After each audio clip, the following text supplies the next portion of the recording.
Always miss it.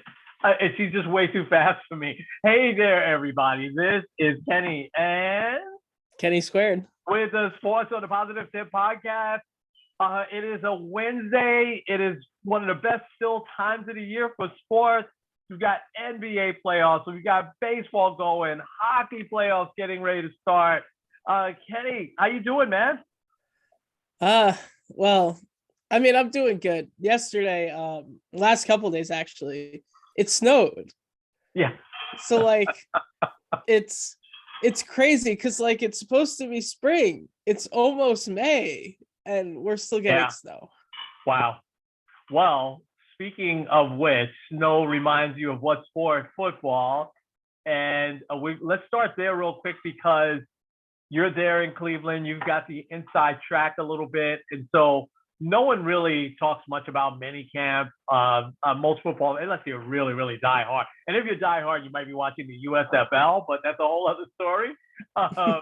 But it couldn't escape me that the Browns at minicamp had Deshaun Watson there and Baker was not. So what's the story there, and what do you make of it? Well, yeah, that's kind of something that was a little bit expected. I mean, Baker's been on a podcast saying how he's felt disrespected and how he felt like the Browns really did him dirty, which, I mean, to an extent they did. Like, I know like football is a business, but also Baker like brought this team to a point where they hadn't won a playoff game in 20 some odd years. Yeah. But also Deshaun Watson is better than Baker Mayfield. Leave all the legal stuff aside and everything like that. Like talent-wise, Deshaun Watson's better. So I understand why they did it. It'll be very interesting because it seems like Baker, because like I would think if I were Baker Mayfield, you are still on, like, he's still on the roster, and there's still a very good chance that Deshaun Watson gets suspended. So like who would they go with at quarterback if Watson gets suspended? Like, let's say he gets suspended for the first 6 games of the year. What if he went with Baker and Baker went 5-1? Not only because this is it kind of like a sticking it to the Browns type of thing, but also it really ups your value where, I mean, I don't know if you saw the thing, one of the Carolina receivers on Instagram is someone asked him, oh, like, what do you think of Baker coming to your team? And then just replies, no. Like, wow. It seems like a lot of people are kind of down on him. This could be an opportunity for him. But it looks like the most likely scenario is he's going to hold out. He's just going to stay away from the team. He could end up getting released. It seems like if he gets released, he might have a better market. Pittsburgh has said that they would really hardcore look into Baker if that happens. Yeah. Maybe Seattle. Yeah. It'd be interesting though if he ends up in Carolina, because then Carolina has the top 2 picks from that draft. Yeah. And they didn't draft either of them. So they didn't draft either of them. Yeah. Yeah. Carolina seems like the thing that's heated up over the last week or so. Carolina obviously down on Sam Darnold. I don't know what to make of it. I can't imagine. You're right. You're 100% right that would make a lot of sense to keep him on the team, but I just can't imagine that in a million years happening. No. Yeah. And it would make a lot of sense for him as well. And it's hard to make a quarterback change, after game 6, after game 7, let's say he went to another team. That training camp is so important, for quarterbacks to really learn everything. Any word on, I guess, how the team is responding, how the Browns are responding internally, the players? I thought Baker was pretty well liked in Cleveland, or am I wrong on that? I mean, in Cleveland with the players internally. I feel like he was at first, but I don't know if it was the Odell thing. I don't know if it was playing hurt, but it seems like they've kind of soured on him because like there hasn't really been much of a strong, like, hey, I'm backing Baker on this. And also like Jarvis Landry, I don't know, you probably know he was released. Yeah. Now that they have Deshaun Watson, he's looking to come back. Another guy that also has said, I'm open to coming back is our good friend Odell. So Wow. I don't know if, like, I think maybe at first they really liked Baker. I think he was like really that like fun, like keep it loose type of guy in the locker room. But it seems like everyone's kind of soured on him. But I don't Yeah. really know why. Like, Yeah. I think Baker has been a great quarterback for Cleveland. I think he's really kind of turned the franchise around. I think he's been a guy that, like, he'll give you everything he's got. Now, does he have as much as a Deshaun Watson or a Russell Wilson or a Tom Brady? No, but he'll still give you 100%. I agree. I agree. Wow, that definitely is not ending well, and I think that's really unfortunate. So we'll you keep us posted on that as we go forward, and we're gonna jump into baseball in just a bit. I want to start in the NBA, but I can't help but think of Deshaun Watson and then also think of Trevor Bauer. Has there been any updates that you've seen? I haven't seen any updates on Bauer. I had seen something, Mm-hmm. but because apparently they were looking to extend his administrative leave again. Yeah. Yeah. But then apparently there was kind of a weird like loophole or something like that where he would have still been allowed to like appeal it and actually be in the clubhouse. But that was on Sunday, and I'm assuming because I didn't hear anything, I'm trying to look up too. I'm assuming because I didn't hear anything that he just wasn't there. Yeah. Let's see. Yeah. It's the Dodgers, while you're looking that up, have some clear guys that have a lot of leadership ability, right? Whether it's Justin Turner, whether it's Mookie Betts, and of course now Freddie Freeman, who I think is a great leader and probably easing in slowly there in his new assignment. But I'm just wondering, Kershaw, obviously a great leader. I'm just wondering, do the Dodgers go and lean on their players? Certainly you got to get through all the legal stuff. Commissioner has to let them back in, whatever. But I'm just wondering if after that they lean on their veterans and say, hey, do we want this guy back? And, how is this going to play? Because that's not a team that's a team that's not short on leaders. I think they have some great leaders on that team. So what did you find out there? Yeah, they said that event, like, because there was the chance that if he really wanted to, which it sounds like he probably, like, I'm surprised he didn't. Yeah. But if he wanted to, he could have gone back in the clubhouse on Sunday, but didn't. Oh, so, he did? Wow, that's interesting. Okay. So he's still on admin leave. The Dodgers have been kind of the center of a few stories here. I don't know if you saw Freddie Freeman. Yeah. First game against the Braves, hits a home run. Yeah. Like a lot of like exciting things. The Clayton Kershaw perfect 7 innings and then gets pulled. Yeah. Obviously the Jackie Robinson stuff, 75th anniversary on Friday. But like the Trevor Bauer story is kind of like the story that won't go away because he's still getting paid. He's getting more money than like I think it's 5 different franchises. The Orioles, one of them, the Guardians, another, Pittsburgh. So like he's making his money still. Yeah. But I wonder at what point do you like what's taking so long for Major League Baseball to do something about it? I don't know. Like I'm paying him at this point, and if all the legal stuff is dropped, I'm putting him to work, and figuring out, the sooner the better, figuring out how to ease him back in. Let's come back to baseball because there's a couple of interesting stories. Also, Braves Dodgers is one. We can dig into that a little bit more. But I had an interesting story for you that I'm wondering if you saw or not. But we'll come back to that. Let's jump into the NBA. And the playoffs are in full swing. Started off this weekend. I don't think we can talk about the playoffs without talking about the unbelievable game 1 between the Celtics and the Nets. And it was just so entertaining. But then we've got our guy back in the spotlight. And I've taken up for Kyrie a lot on this podcast and with friends and stuff like that. But I can't take up for him here, man. So what was your take on game one, Nets Celtics?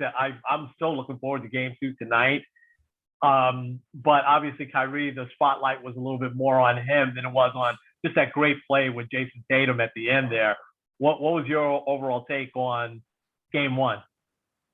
Well, and I will say that's the thing that kind of bothers me is like the Nets are the 7th seed. They're not the favorite in this series. The Celtics played an excellent game despite, I think it was 61 combined points with KD and Kyrie. Mm-hmm. And the Celtics still won. Like people aren't talking enough about that. All the focus is on Kyrie. And like understandably so. Now I can bet you a lot of money that the TD Garden is going to be absolutely wild with Kyrie tonight. Yeah. Just as for a reference, one of my friends was at a Red Sox game yesterday at Fenway, and they were chanting F Kyrie pretty much the entire night. At the Red Sox game. At the Red Sox game. So I can only imagine how bad it's going to be tonight.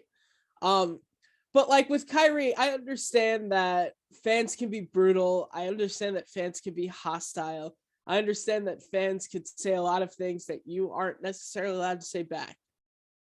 But as a guy that is supposed to be a pretty good Muslim, although it's not in the Quran, but like in scripture, it says turn the other cheek. And also like, because like I'll start with that. Like, first of all, like when it comes to getting revenge and taking back, it never looks good on you. It always ends up blowing back on you because no one's not really talking. Like, there's a few people that are like, oh, well, like the fans shouldn't have said that. And it's true. But also the fans paid for Kyrie to be where he is. But like as the professional athlete, you have to just be able to tune that kind of stuff out.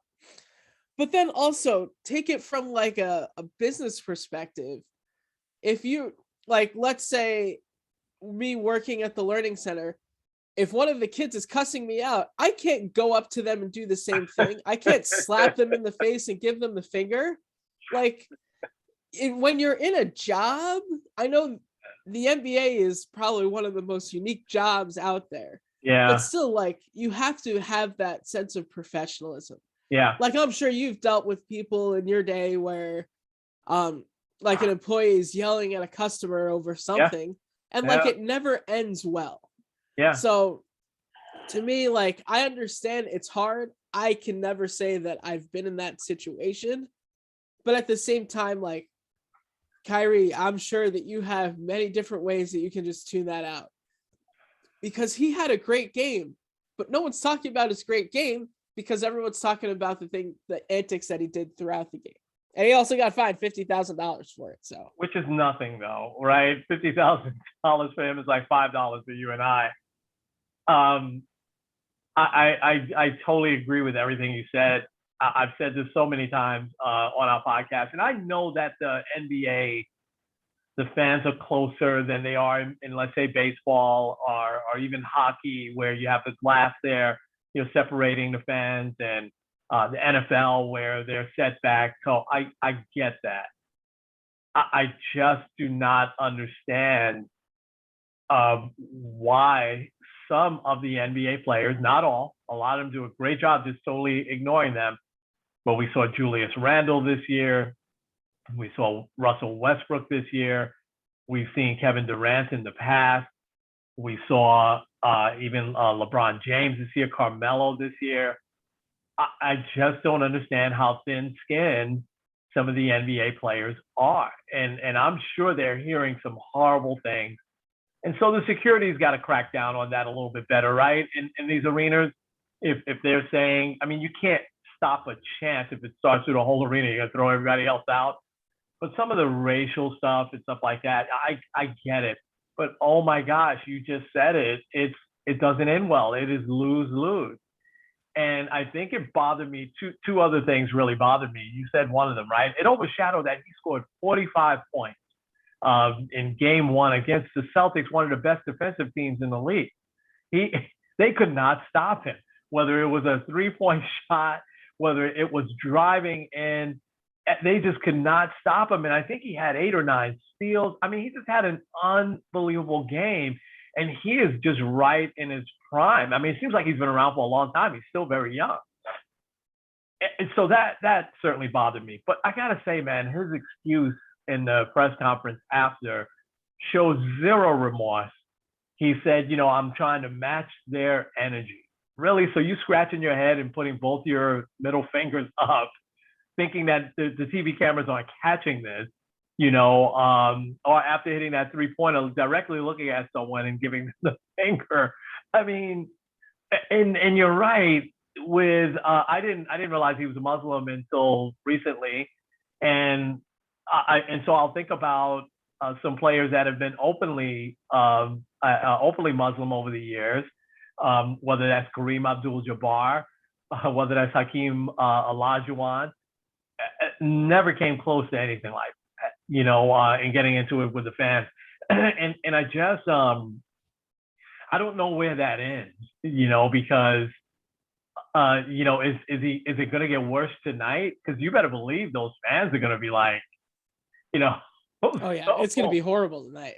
Yeah, and I mean, I just don't understand the being thin-skinned, and so I'm going to take it one step further. I think the NBA has a real problem on their hands here that they have no idea how to deal with it, because these aren't marginal players that are doing this; these are their stars. And, finding him $50,000 does nothing. Sitting him down for game 2, that would do something, right? Yeah. And so Adam Silver should have made a phone call to him. And I know there's union stuff to go through and everything like that, but they need to put something like that in play next year. You get into something with the fans. I forgot what player it was that grabbed the fan's cell phone and threw it. And that was a relatively marginal player, if I remember right. But you get into it with the fans, you do an obscene gesture to the fans, you yell back and say something, you're sitting out the next game, period. And then they will learn. Think about this. If they didn't have Kyrie tonight, Celtics would blow them out, Yeah. And so that would be the thing that would be the deterrent, because it just doesn't make any sense. You're not going to teach these fans a lesson. Some of these folks that, and they pay a lot of money to sit down that close, right? To be abusive and stuff like that. That's a whole other thing to be said. I'm not making excuses for the fans. That's unacceptable. But like you said at the beginning, you can say what you want to say if you paid your money to sit down there, although there should be limitations. There should be limits. I think security should be, hey, listen, buddy, that's not the right thing to say. You say that again, you're out of, we're going to throw you out of the arena. But I think the NBA has a real serious problem here, and it's on display right here in what should have been just all talked about, just a wonderful start of the NBA playoffs.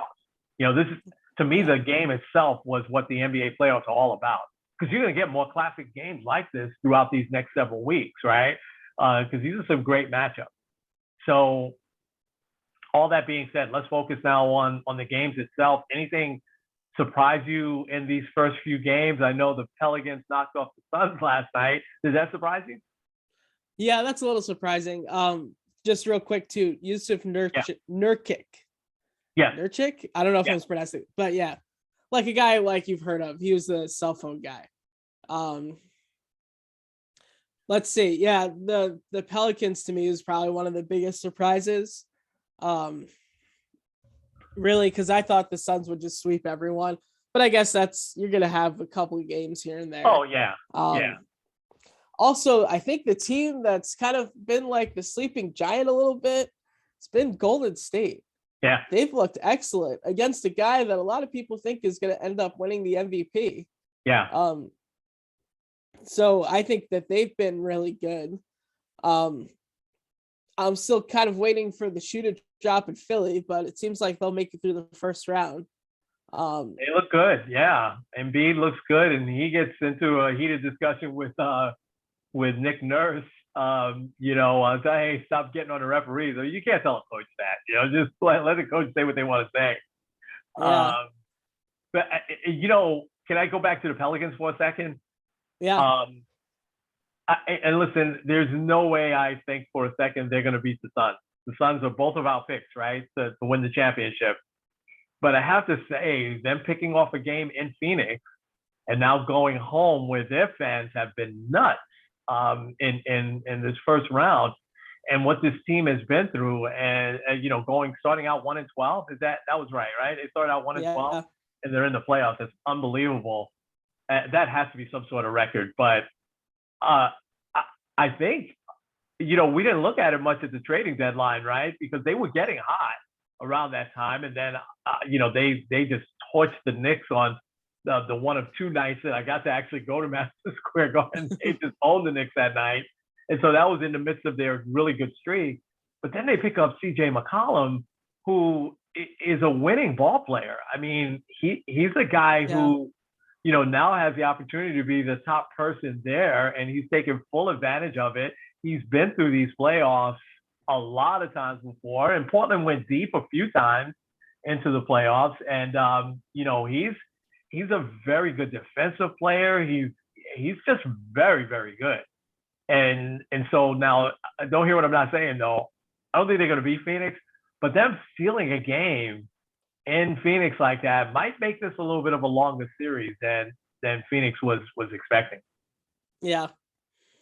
Yeah, I would agree. And also maybe another one that might be a bit longer than expected is the Bulls and the Bucks. Huh. Like, I mean, Milwaukee still took care of business, but it didn't look as dominant as you would think. Well, the Bulls couldn't hit a shot in the second half. They were just, I think they shot like less than 20% in the second half. You know, they made a great comeback to tie it up and to get back in that game. But then in the fourth quarter, mostly the second half, especially the fourth quarter, they couldn't hit a shot, Chicago. So yeah, I think that's going to be a deep series as well. Anything else stand out for you so far?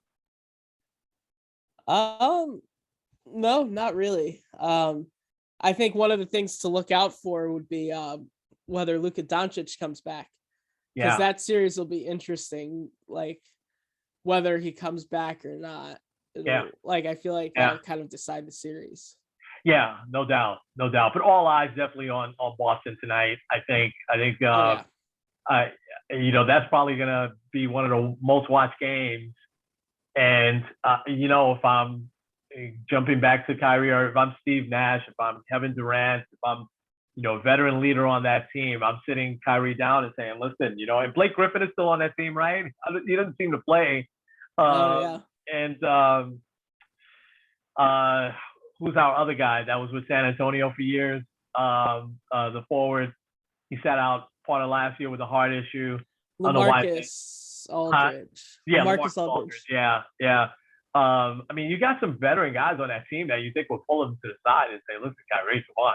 We need you. You know, you can't be focusing your energy, raising up your energy to match the energy of the fans, which is, I think, what he said. Also another thing on that, like he's also kind of playing the victim a little bit. Like, I don't know why the fans hate me. Well, like you promised them that you would be there basically for life, and then a couple months later leave. Like, Boston fans don't take that very lightly.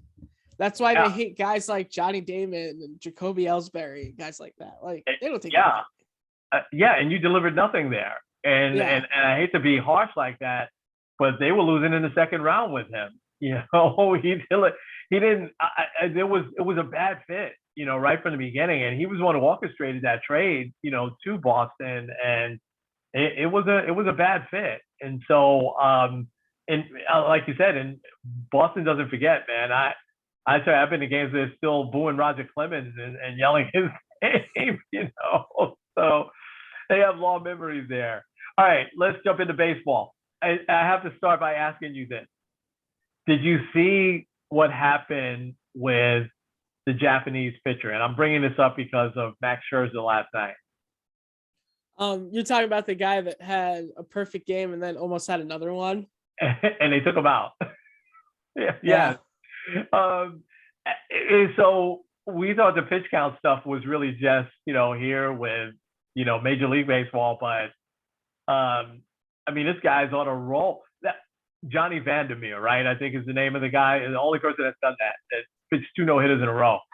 And I think there was another guy who came close, but the this guy, that would have been historic worldwide, right? Because that made news here. He had a perfect game and then he had a no-hitter going. And when they took him out, I think in the seventh inning, something like that. I mean, it was deep into the game when they took him out. Yeah. And so we talked about that, you and I, with Kershaw, and I thought Buck Showalter may have gotten into the position last night, but then somebody got a hit. I'm forgetting who got a hit for the Giants. But after 6, Max Scherzer has a no-hitter. And his pitch count is like over 80, so it's starting to get up there. And they keep putting the camera on Buck in the dugout, and Buck is stoic, right? He's not going to see any reaction from him. But I wonder, and I'm sure somebody probably asked him after, but I haven't seen it. Would he have had he had a no-hitter through 7 and thrown 95 pitches this early in the season, would you have kept him in there? Because they took Kershaw out, and Dave Roberts was very, very, very unapologetic about that. It's like, but Scherzer was just so sharp last night. But I think that's Johan Santana syndrome here. I think that because, and remember, Santana had his arm issues anyway, right? He wasn't exactly Mr. Healthy, and after the Mets got him from the Twins. And so was it, Terry Collins keeping him long in that game? But he threw like 132, something like that, pitches. Is that why his arm then blew out? I don't think so. No one's ever proven that, but yet, somebody's going for a no-hitter. I mean, you gotta leave him in, right? Yeah, well, like, I kind of understand more if we're talking a no-hitter versus a perfect game. Because, like, there are times where guys will get pulled from a no-hitter. They're, like, over 100 pitches through 6 innings. Like, the combined no-hitter, especially in today's game, a little bit more regular. But, like, a perfect game like Clayton Kershaw, there's been only 23 other guys that have pitched a perfect game. Like, Clayton Kershaw could have been the 24th. Yeah. It's one of the rarest things you see. Yeah. And he only had 80 pitches. Like, there was a good chance that he could have maybe 110, which, like, I understand in, like, your second start of the year is a lot. But, like, you have a chance at history. And especially, like, I think of Johan Santana with his, I'm trying to see if I can find the pitch count. 134 pitches. 134. Yeah. So, like, which is a lot. Yeah. Granted, and yeah, maybe that, like, kind of led to more arm troubles, but, like, Met fans will love Johan Santana for the rest of his life. Oh. Like, he could eat for free in any place in Queens because of the one no-hitter. And yeah, you have a chance at history. I mean, if Kershaw retired today, he's got an MVP, he's got multiple Cy Youngs, he has a World Series title. Like, he would retire and be a first ballot Hall of Famer, no doubt. Yeah. You can add a perfect game to that ledger, go for it. Also, it seems like Dave Roberts is very quick on the draw, because this is now the second pitcher since 1901 to throw 7 perfect innings and get pulled. Both guys were Dodgers under Dave Roberts. So I don't know. I think you just leave him in. Especially a guy like Kershaw. Now, Kershaw's also had some injuries the last few years, but someone like, I can imagine that Kershaw did not want to come out. I didn't see any of the video of that. But I would imagine, as competitive as he is, there's no way he wanted to come out of that game. And I think Buck would have had a hard time pulling Max Scherzer, as well, as competitive as he is, too. But I don't know. I think that the ship has kind of sailed now. I don't think there's now any going back, unless a manager steps up and says, you know what, somebody's got a no-hitter or a perfect game, they're staying in. So, but the Japanese pitcher getting pulled with a chance to have 2 no-hitters in a row. And watch, by the way, he'll probably be a free agent, that guy, in the next year or so. And the Yankees will get him, or the Dodgers or somebody, because he's supposed to be a great pitcher. But let's go around baseball a little bit more. So the Braves, and then I want to hear about your Yankees and some early thoughts here on them. Braves Dodgers, obviously that's an early interesting series, and Freeman homers against his team. Imagine if that was in Atlanta, and I'm really dying to see his his greeting or not in Atlanta. See what happens. But any thoughts? Any early thoughts on Braves Dodgers?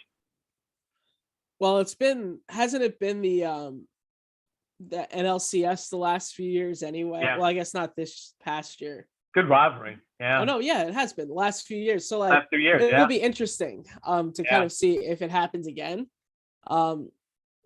It's also, I don't know if you saw this story. This is a little while ago that there were issues between Freeman and I believe Acuna. Really? Or something. I'd have to look it up, but honestly, I think it's going to be one of those fun matchups. I know the Braves haven't gotten off to a great start, but also last year they didn't get off to a great start and won the title. So, but I think it'll be very interesting. I do kind of hope you see that Braves Dodgers again, especially with Freddie Freeman on the other side. I think that'll be very interesting. Yeah, absolutely. All right, give us a rundown on your Yankees. Well, yeah, the Yankees have been an interesting team so far this year. I'll start out very positive here and say I think a lot of the panic is a little overblown because technically right now they're in first place. They're tied with everybody else pretty much in their division that's not named the Orioles. I think also their pitching has been spectacular. Aside from Cole, I'll get to him in a second. They lead the American League in team ERA. I mean, Nestor Cortez pitched an absolute gem on Sunday that obviously didn't matter because they lost. Their bullpen has been great. The guys that you kind of expected, like the Chad Greens, the Johnny Loizagas, the Chapmans have been good. But I think one of the bigger guys that I'm like, oh my gosh, I'm surprised that he's so good is your boy, Miguel Castro. Stop. He pitched in the 8th inning of a 3-2 ball game, 1-2-3, which I was surprised they brought him in there, but he's been really good. I'm not surprised. So, my biggest concern, well, it seems like this Yankee team is going to focus more on their pitching as opposed to their hitting. The Yankees hitting has kind of been a little hit or miss there. Josh Donaldson hasn't gotten off to a great start. I know he had the walk-off on opening day, but he's kind of been kind of meh. But I think I really like the way that their lineup has looked the last few days. Aaron Hicks has kind of cemented himself as the leadoff guy. And then you have Judge, Rizzo, Stanton, LeMahieu. So like I kind of like the way that they've reconstructed the lineup a little bit. But it seems like, especially because you have guys like Kiner Falefa, who's not a great hitter, although he had a good game yesterday. Higashioka has gotten off to a brutal start after hitting 9 spring training home runs. So like it seems like they're focusing more on the pitching, which I think is fine because especially in the playoffs, pitching helps you win titles. No question. My biggest concern though is you got to do better against the Orioles. I have a stat up here. Since September 1, 2020, the Red Sox, Blue Jays, and Rays have combined to beat the Orioles or have a combined record against the Orioles of 53-15. The Yankees in the same span have a record of 16-13 against Baltimore. Wow. The Yankees won a couple games against the Orioles, who lost 100 games the last couple of years. Last year, they would have been hosting the wild card game or possibly winning the division. Like you got to do better against the Orioles. Yeah.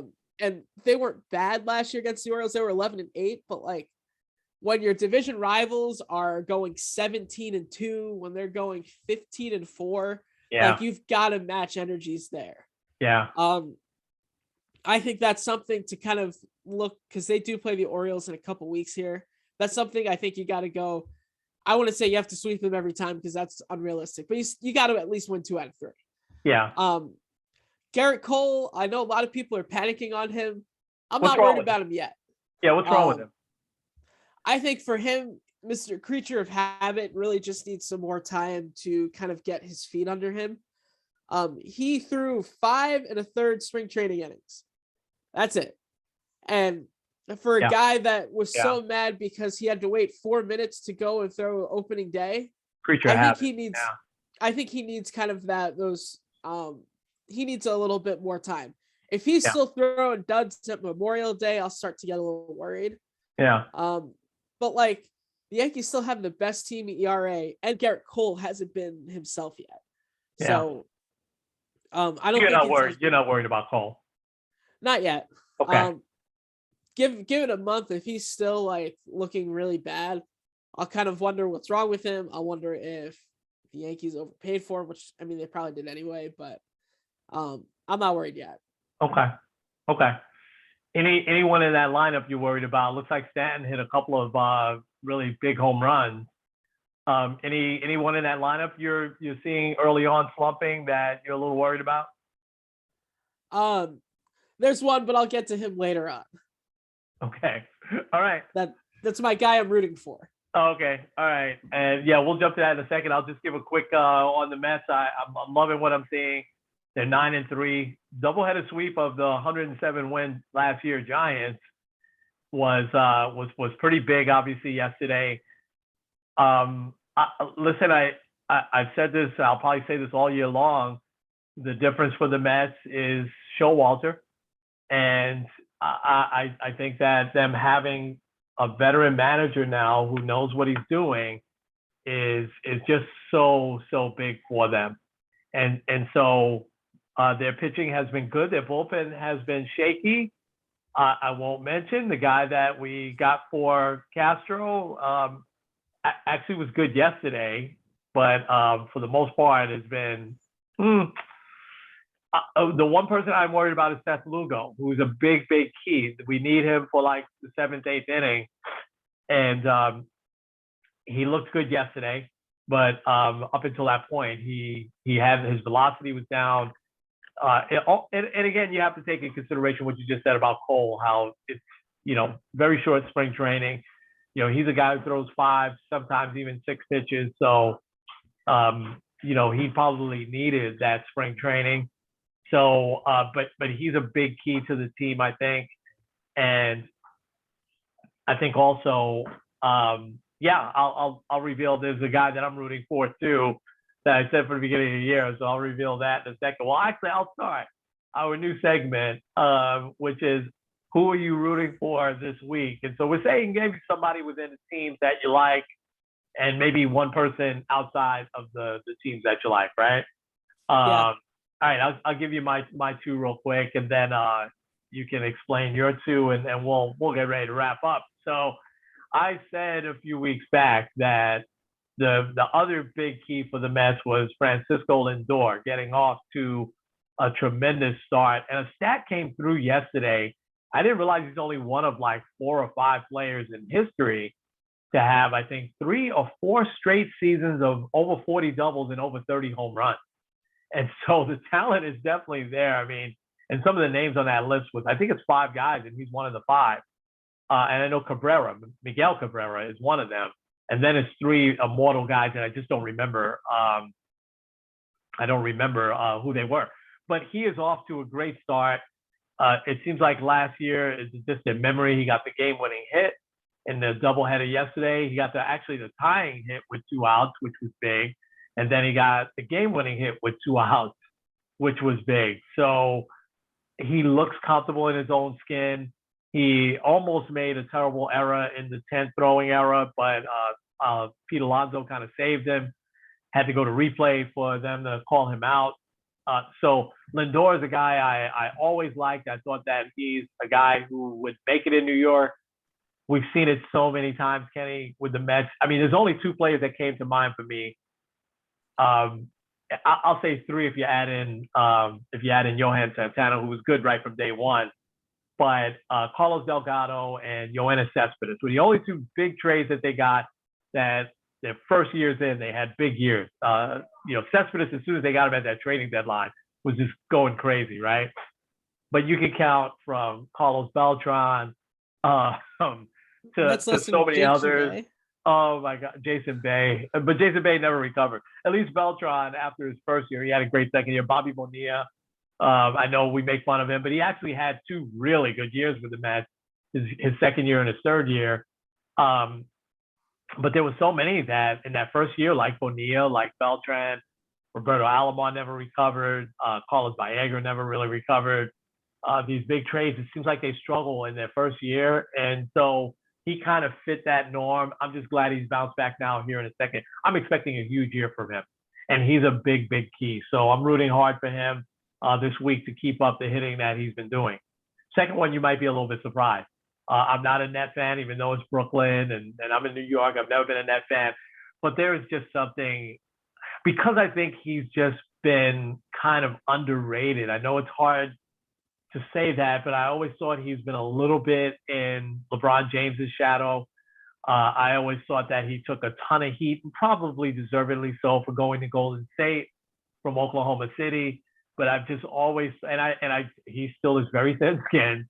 But I've always rooted for Kevin Durant because even coming out of college, Greg Odom was taken, before him, and probably rightly so by Portland that year. But this is a guy that seems to have been like the underdog his whole life, and I'm rooting for him to really take the Nets, to different heights this year, to maybe finally get to the finals. He almost single-handedly got them there last year. His foot was on the line, his toe was on the line last year, 2-pointer instead of a 3-pointer. And so I gotta say, I'm rooting for them in this series. Sorry, Dave Ruff. I know he's probably watching, or he will watch, but because I think Durant would cement his legacy if he wins the title here with the Nets. It may not happen this year. You've got so many good teams in the East. I don't think that team has enough depth, but you just never know with this guy. And he had an okay game against the Celtics, so I'm expecting a big night from him tonight. So Lindor and Kevin Durant, the two guys I'm rooting for this week. All right. Well, the first guy I'm rooting for this week is a guy that struggled all year for the Yankees. And that's big boy Joey Gallo. I'm going to read off some stats here for you. Yeah. He's batting 121 on the year. Yeah. That's, by the way, 4 for 33. And all 4 hits have been singles for a guy that's known for power. No home runs, no RBIs. He has walked 6 times, so his on base is 256, which is still bad, but he has 15 strikeouts in 33 at-bats. Oh my gosh. He also went 0 for 4 last night with, you guessed it, 4 strikeouts. Oh my God.